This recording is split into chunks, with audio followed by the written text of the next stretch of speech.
The massive vessel emerged from the fold in space like a mountain pushing through clouds. It was enormous beyond human understanding.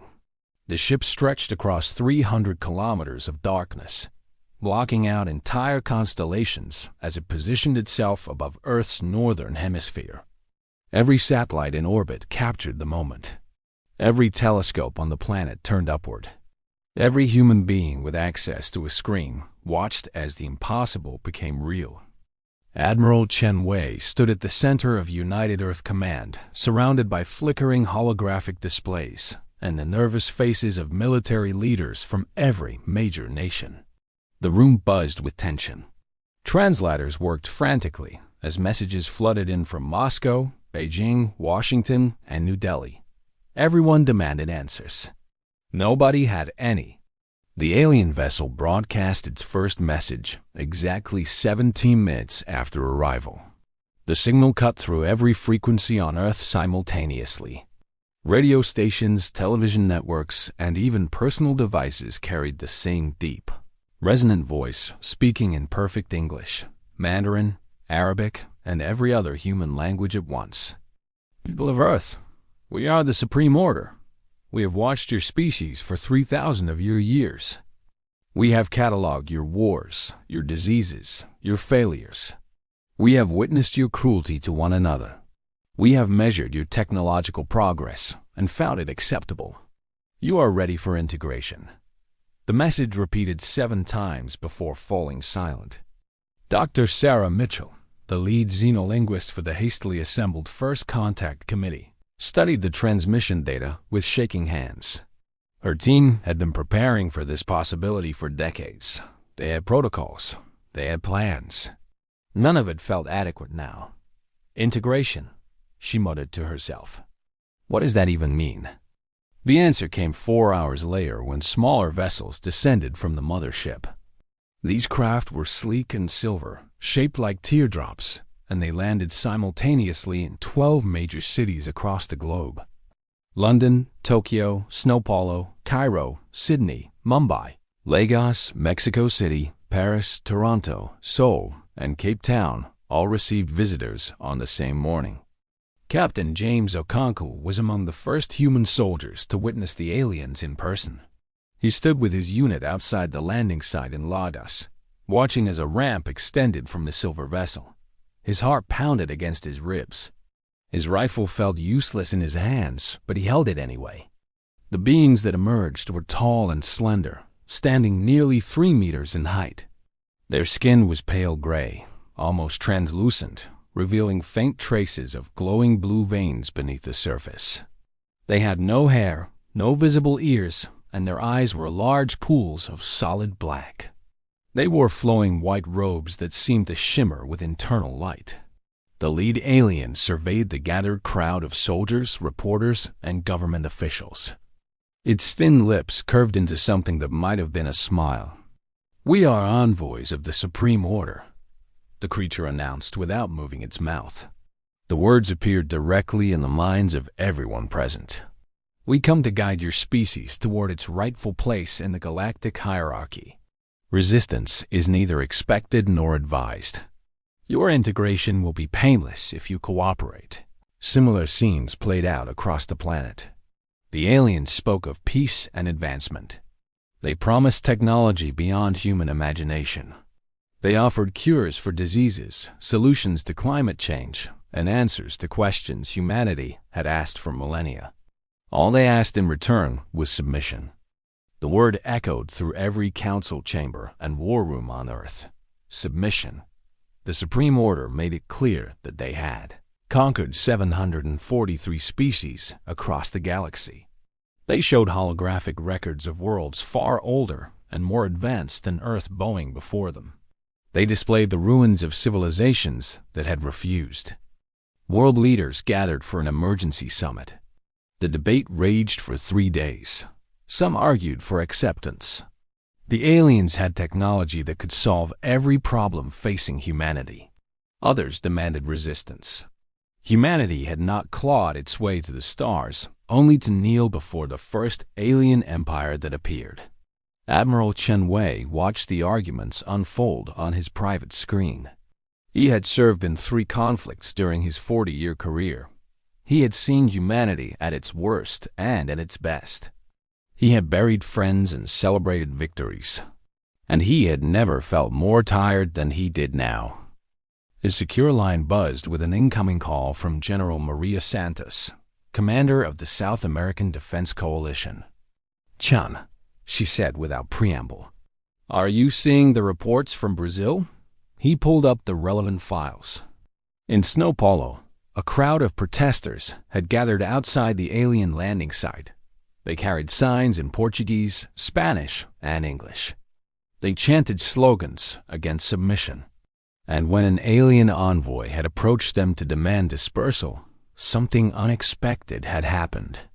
A grandmother named Rosa Oliveira, 73 years old and barely reaching the alien's waist, had walked up to the towering creature and slapped it across its gray face.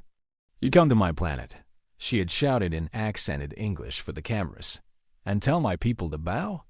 My grandmother survived the dictatorship. My mother survived the economic collapse. My daughter survived the pandemic. We are Brazilians. We do not bow. The video spread across the planet within hours. It inspired similar acts of defiance everywhere.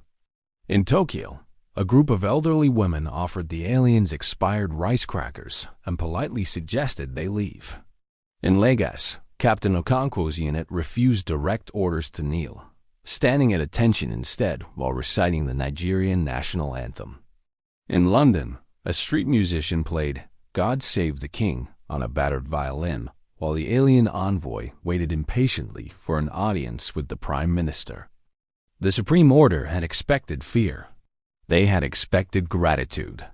They had conquered countless worlds, and the pattern was always the same. Display overwhelming power, offer technological gifts, demand submission, receive worship. Humanity responded with memes. Within 48 hours of first contact, the internet had produced thousands of satirical videos, songs, and images mocking the Supreme Order. Artists drew caricatures of the aliens. Comedians performed routines about their fashion choices. A heavy metal band in Finland released a song titled "Gray-Skinned Invaders Can Kiss My Nordic Rear" that reached #1 in 17 countries. The alien commander, a being called Vos Terran, who had overseen the integration of 37 worlds, summoned the envoys back to the mothership for consultation. Something was wrong. The humans were not following the established pattern. "They show no fear," reported the envoy from Paris. "They offered me cheese and wine and asked about my romantic preferences." "They show no reverence," added the envoy from Seoul. "A group of young humans asked to take photographs with me. They made strange gestures with their fingers and smiled. They threatened me," said the envoy from Mexico City. "A small female human child told me that if I tried to take her planet, her grandmother would hit me with a sandal. I believe this was meant as a genuine warning." Vos Terran studied the reports in growing disbelief. Humanity had been classified as a Type 2 civilization, barely capable of interplanetary travel. Their weapons posed no threat to Supreme Order vessels. Their military forces were divided and disorganized. By every rational measure, they should have surrendered immediately. Instead, they had responded with grandmother assaults and satirical music. The situation deteriorated further when human scientists began demanding access to Supreme Order technology, not as gifts, but as subjects of study. Dr. Mitchell led a delegation that arrived at the Lagos landing site with notepads, recording devices, and an extensive list of questions. "We appreciate the offer of advanced technology," she told the bewildered envoy, "but we prefer to understand things ourselves. Could you explain the principles behind your faster-than-light travel? We have some theories, but empirical data would be helpful." The envoy attempted to explain that integration species did not ask questions. They received what the Supreme Order chose to give. Dr. Mitchell nodded politely and continued asking questions anyway. Meanwhile, in orbit, Admiral Chen Wei had assembled an international fleet. 67 warships from 12 nations formed a loose defensive perimeter around Earth. They had no chance against the Supreme Order vessel, and everyone knew it. But they were there anyway, watching, waiting, refusing to leave. Vos Terran made a decision. Perhaps humanity required a demonstration of power. Perhaps they needed to see the consequences of defiance. He ordered a display of the mothership's weapons capability. A beam of concentrated energy lanced from the vessel and struck the moon. The impact created a new crater visible from Earth with the naked eye. The message was clear. This could happen to your cities. Humanity's response arrived within the hour. It came from the International Space Station, where a crew of 7 astronauts had been watching events unfold. Commander Yuki Tanaka broadcast a message on every frequency the Supreme Order had used. "We saw your demonstration," she said calmly. "Very impressive. We have a tradition on Earth called showing off. It usually means someone feels insecure. Just wanted you to know that we noticed. Also, one of our crew members wants to know if you play chess. He is very bored up here." Vos Terran had commanded the integration of 37 worlds. He had faced resistance before, armed rebellions that lasted centuries, desperate last stands by species facing extinction. He had never faced anything like this. The humans were not afraid. Worse, they seemed to find the entire situation amusing. More reports flooded in from the surface. Religious leaders of every faith had begun offering prayers for the alien visitors. Not prayers of submission, but prayers for their souls. A collective of artists had created a massive sculpture of a human hand offering friendship to a stylized alien figure. Children in schools everywhere were drawing pictures of humans and aliens playing together. And the memes continued. Always the memes. The Supreme Council, the ruling body of the order that had not convened in 800 years, was forced to hold an emergency session. Vos Terran presented his findings to the assembled leadership. They have no unified government to surrender. Their military forces are symbolic at best. Their technology is primitive, and yet they refuse to acknowledge our superiority. They treat us as entertainment. They ask us questions. They offer us food and music and something called podcasts. One of their leaders invited me to a barbecue. The council deliberated for 7 hours. In all their history, spanning 12,000 years and 743 integrated species, they had never encountered anything like humanity. The final decree was unprecedented. Vos Terran returned to Earth orbit and broadcast a new message. People of Earth, the Supreme Order has concluded that integration is not currently feasible. Your species displays psychological characteristics that require further study. We will observe from a distance. Please continue your normal activities. The mothership departed 3 hours later, folding back into the darkness between stars. On Earth, humanity celebrated in the only way it knew how.